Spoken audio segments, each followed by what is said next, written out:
What happens when the man who left you with nothing invites you to watch him celebrate his success, but you walk in owning the company he works for? Welcome to Korean Animated Stories by G. Please subscribe, like, and share. Yama, why are you staring at that envelope like it might explode? Doyeon whispered, watching his mother's hands tremble as she held the heavy cream-colored invitation. Park Eunji stood frozen in her Gangnam office, looking at the embossed card that had arrived by courier that morning. The expensive paper, the gold lettering, the return address that made her heart stop. Daejin Industries cordially invites you to celebrate CEO promotion ceremony for Mr. Kim Byungchul. After 9 years of silence, Byungchul was being celebrated as the new CEO. And somehow, impossibly, he'd chosen to invite her, the woman he'd once called worthless trash, who would never survive without him. I'm not staring, Aja, Yeonji said softly, though her voice betrayed her. Iyama is just remembering. Remembering what? Doyeon's twin brother Donghae appeared in the doorway, his dark eyes so much like his father's filled with concern. Yoonji looked at her sons. These beautiful 9-year-old boys who had saved her life in ways they couldn't understand, and made a decision that would change everything. How would you both like to attend a very important corporate ceremony with me? She asked quietly. The kind where you'll wear suits and meet many important people. Donghae straightened immediately. Whose ceremony? Youngji took a deep breath, feeling 9 years of pain, struggle, and hard-won success settling around her shoulders like armor. Your father's ceremony, she said simply. And I think it's time he learned exactly what he walked away from. *** 9 years earlier. Seoul, South Korea. ***. The pregnancy test trembled in Young-hee's hands as she stared at the 2 pink lines that would change everything.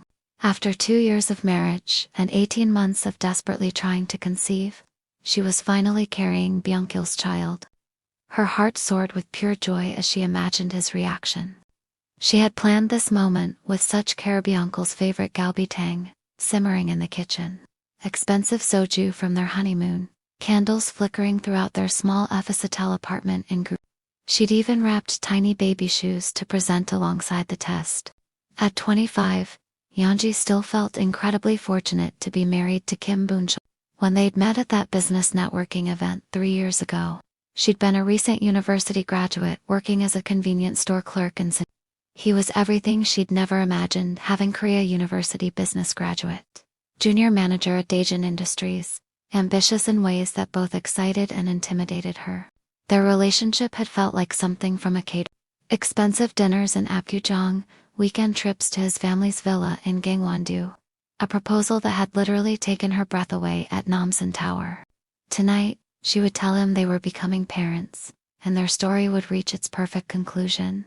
The sound of Byungchul's key in the electronic lock made her pulse quicken. Yobo, she called out warmly, using the affectionate term for husband. I have the most incredible news to share with you. But the man who walked through the door wasn't the loving husband she expected. Byungchul's tall frame filled the doorway, his expensive Italian suit perfectly pressed, despite the August heat. But his expression stopped her cold. His dark eyes, usually warm when they looked at her, were now frigid and distant.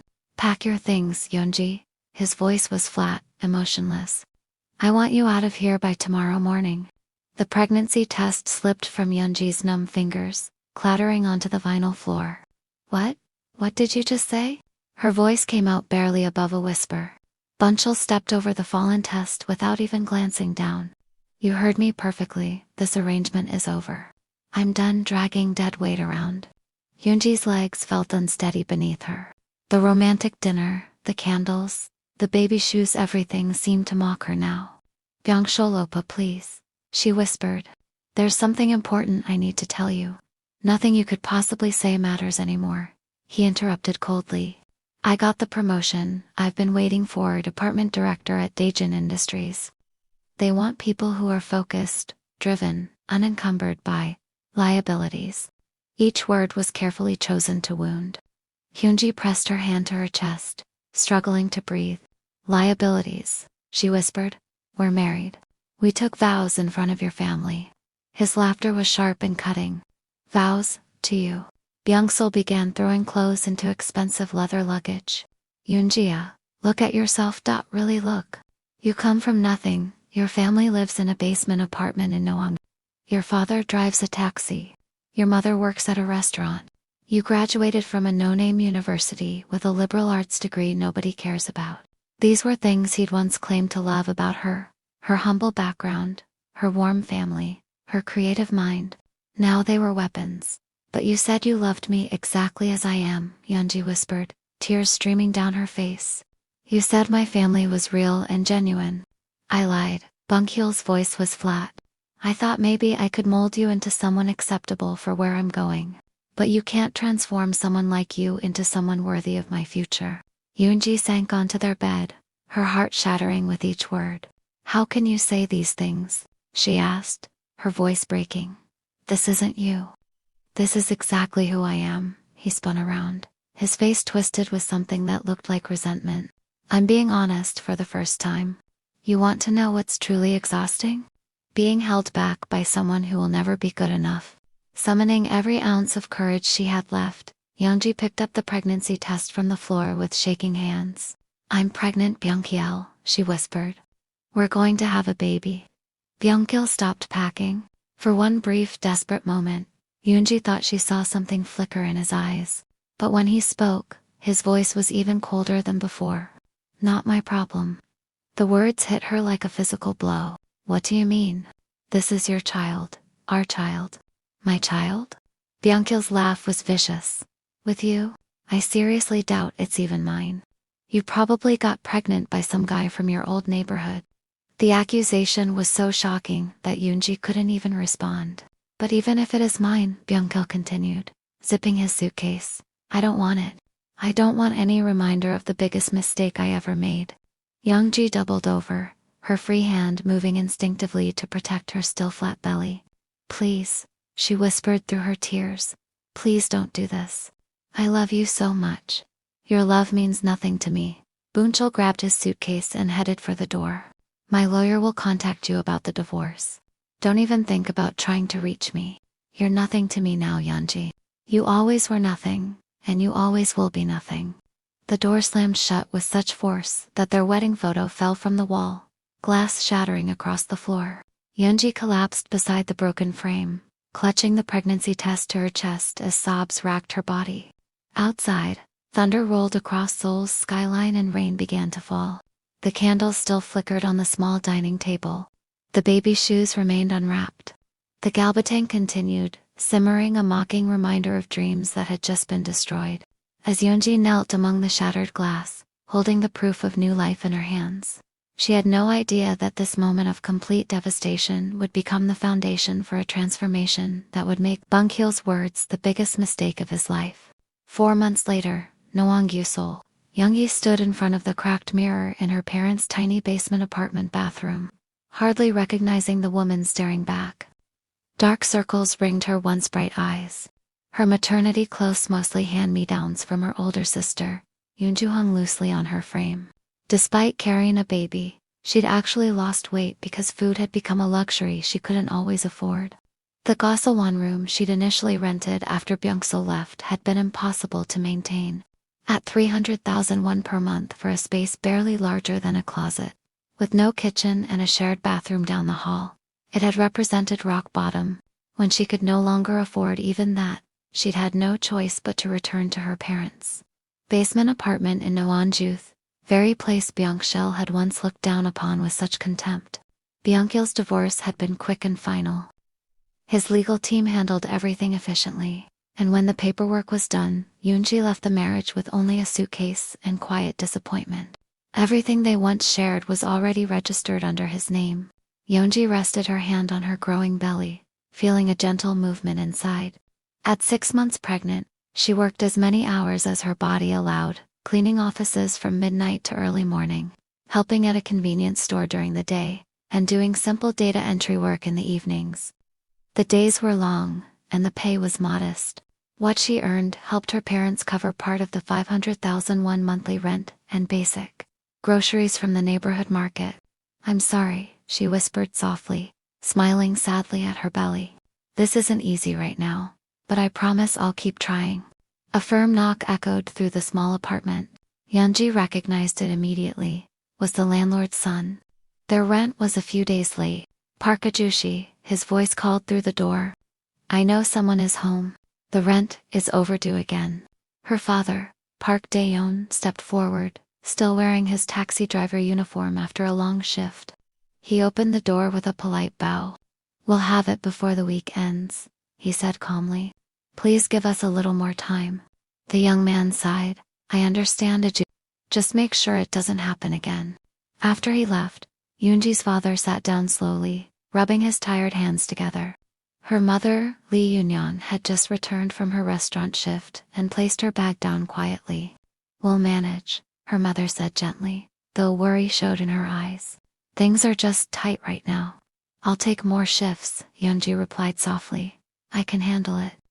She glanced around the basement apartment, the narrow space, the shared room, the quiet signs of a family doing their best. This wasn't the future she had imagined, but she refused to give up. That night, lying on her mat and listening to her parents' soft voices from the other side of the room, Yeonji felt tears roll silently down her cheeks. Life hadn't turned out the way she hoped, but she reminded herself that this was only one chapter, not the end. 2 months later, Seoul Metropolitan Hospital. Yeonji was finishing her cleaning shift in a Gangnam office building when she suddenly felt unwell. She leaned against the wall, breathing slowly, realizing something wasn't right. Please, not yet, she whispered, steadying herself. She was only 34 weeks along. The baby wasn't expected so soon. Using the office phone, she called Yeonju, her voice shaky. Unni, I don't feel well. I think I need help. Stay where you are, Yeonju replied firmly. I'm calling for assistance right now. When help arrived, Yeonju was carefully supported and guided to a stretcher. How far along are you? One of them asked gently. 34 weeks, Yeonji answered. And they mentioned there could be twins. The trip to Seoul Metropolitan Hospital passed quickly, filled with calm voices and reassurance as Yeonji focused on staying strong. Hunju met them at the emergency room, her face pale as she ran alongside Hunji's gurney. The babies, Yeonji gasped, reaching for her sister's hand. Unni, what if something's wrong with them? They're going to be fine, Yeonju said firmly, though Yeonji could see the fear in her eyes. You're going to be fine. We're going to get through this together. The emergency room was chaotic, patients on gurneys lining the hallways, families crying, nurses rushing between rooms. It took Yeonju arguing with 3 different staff members before they finally took Yeonju back to a delivery room. Twins, confirmed Dr. Choi, a tired-looking resident. And they're coming whether we're ready or not. Yeonju wanted to laugh at the absurdity. Ready? She had no insurance beyond basic national health coverage that wouldn't cover complications. No money for hospital bills. No nursery waiting. She had nothing except fierce love for these babies she hadn't even met. But as the next contraction hit, she realized that preparation was a luxury she couldn't afford. Ready or not, her children were coming into the world tonight. 16 hours later, at 5:23 a.m. on a cold February morning, Kim Do-yeon entered the world, screaming at the top of his lungs, as if announcing his intention to fight for everything life had to offer. 3 minutes later, his brother Dong-hae followed more quietly, but Yoonji could see the same determination in his dark eyes.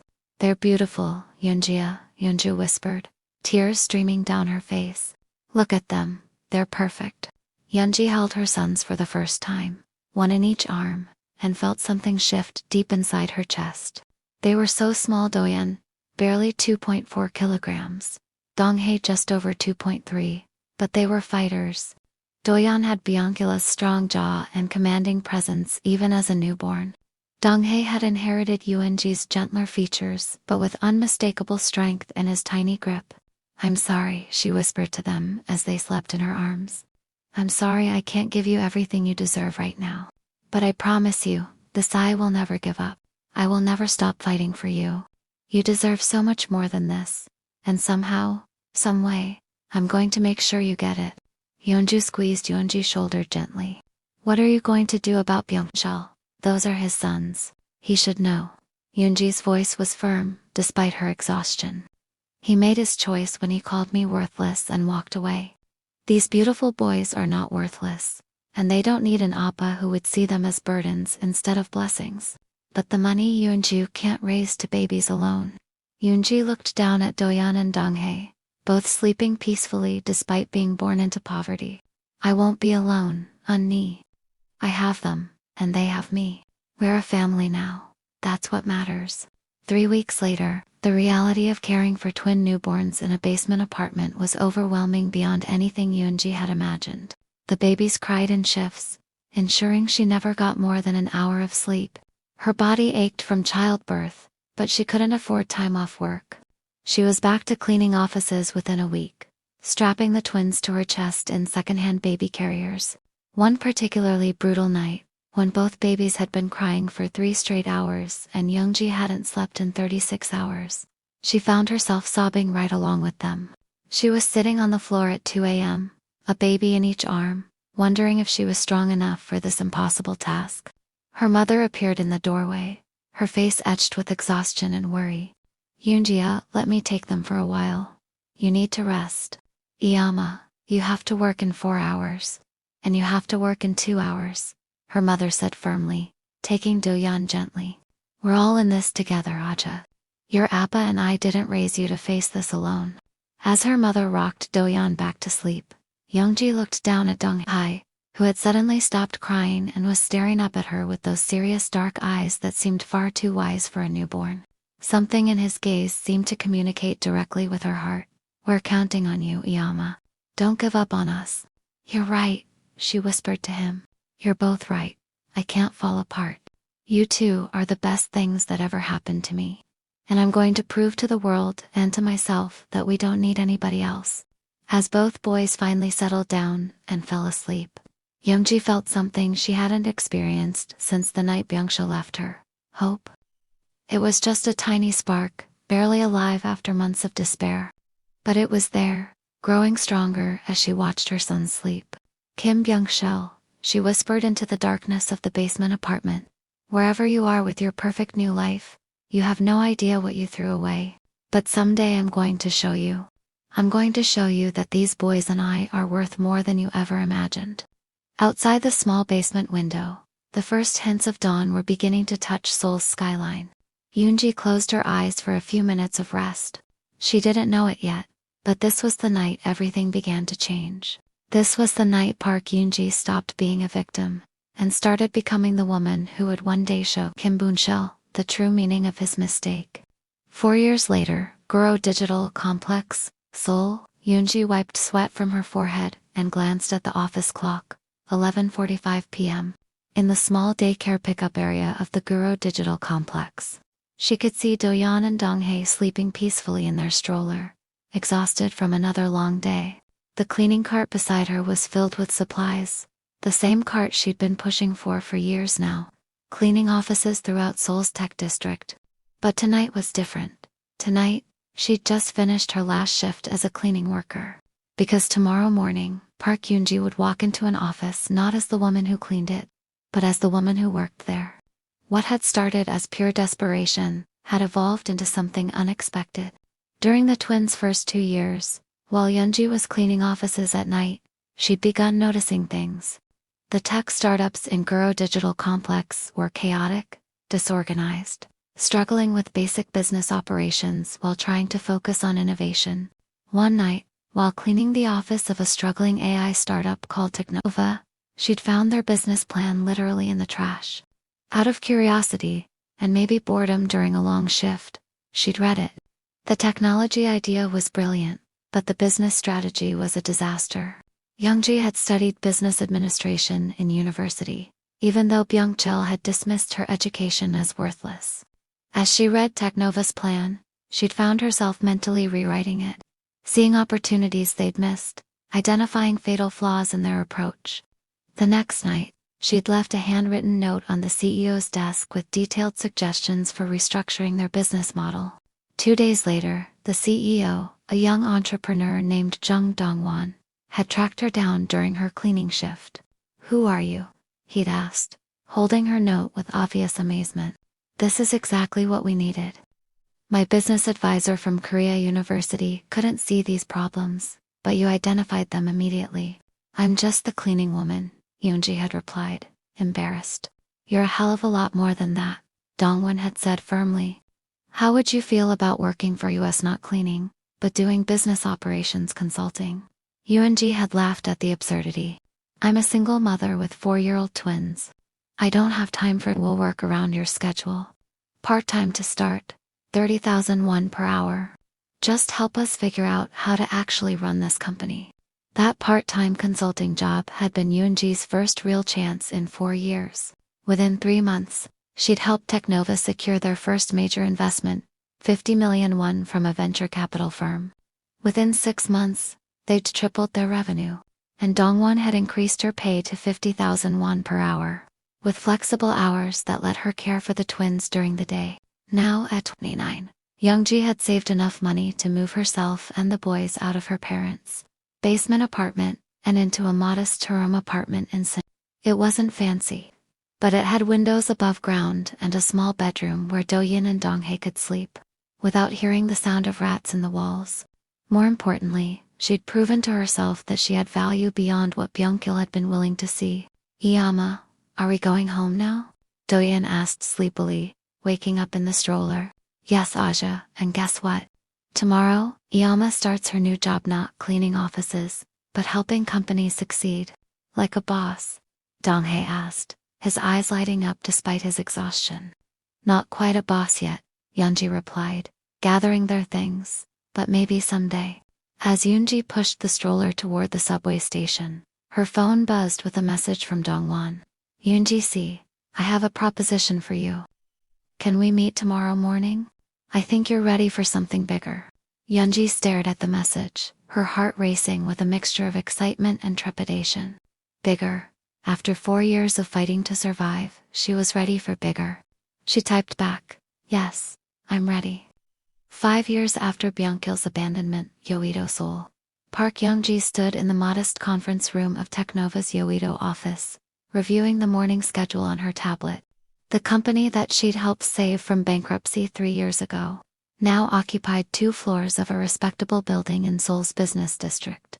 The nameplate on her desk in the operations office read, Park Eunji, Chief Operating Officer. At 30, Eunji had transformed not just her circumstances, but herself. The uncertain young woman who had once tried desperately to fit into Byungchul's world was gone. In her place stood a confident business executive who had earned her position through talent, strategic thinking, and relentless work. Park Bujang-nim, her assistant, Kim Chaewon, appeared in the doorway. The investment committee is here for their quarterly review. Send them in, please, and remind me I need to leave by 4 o'clock today for Do-yeon and Dong-hae's academic awards ceremony. The investment meeting went smoothly. Technova's AI platform for small business automation had become one of the most successful B2B software solutions in Korea.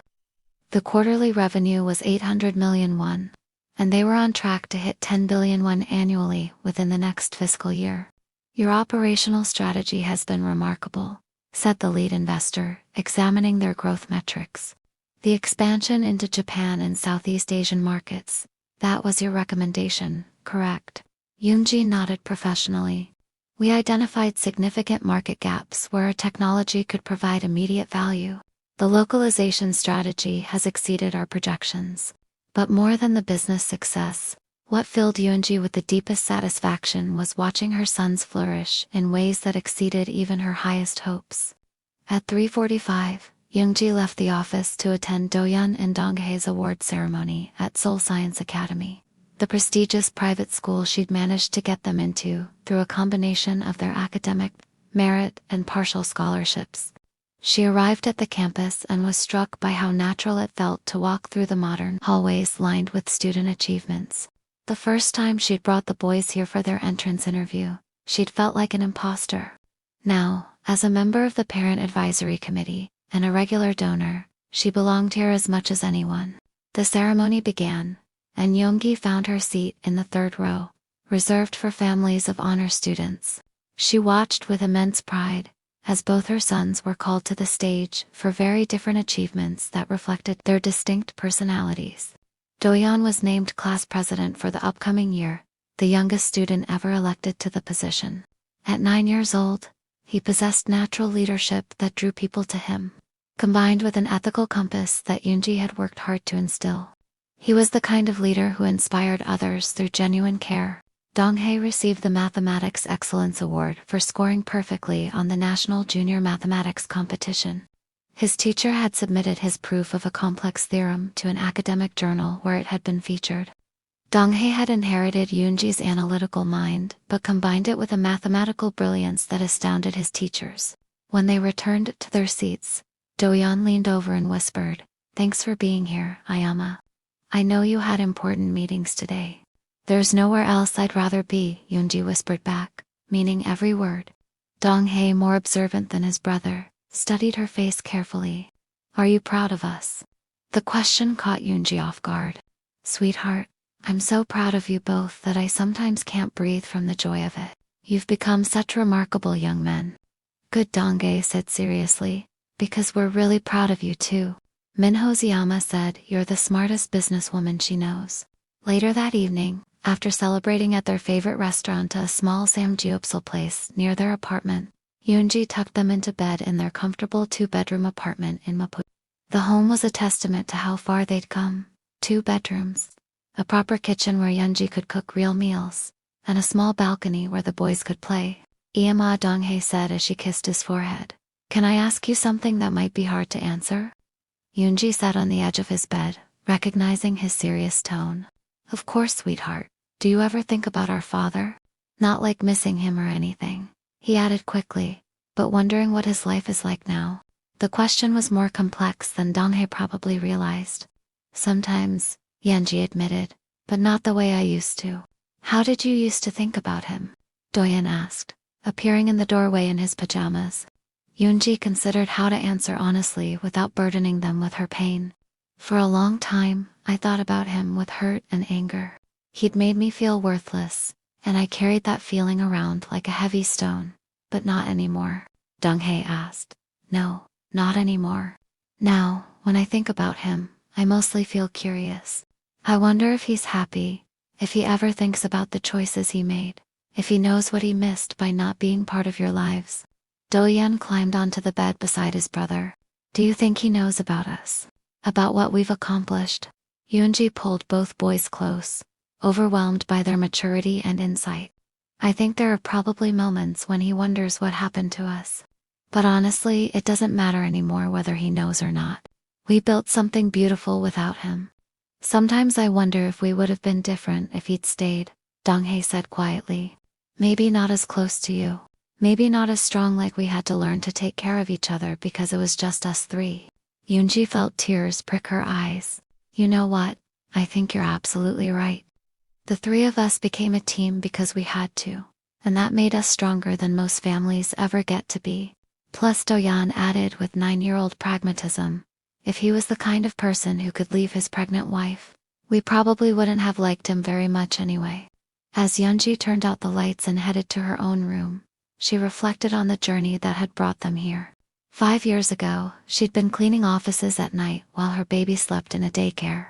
Tonight, she was the coup of a successful company, the mother of 2 extraordinary children, and a respected member of her professional community.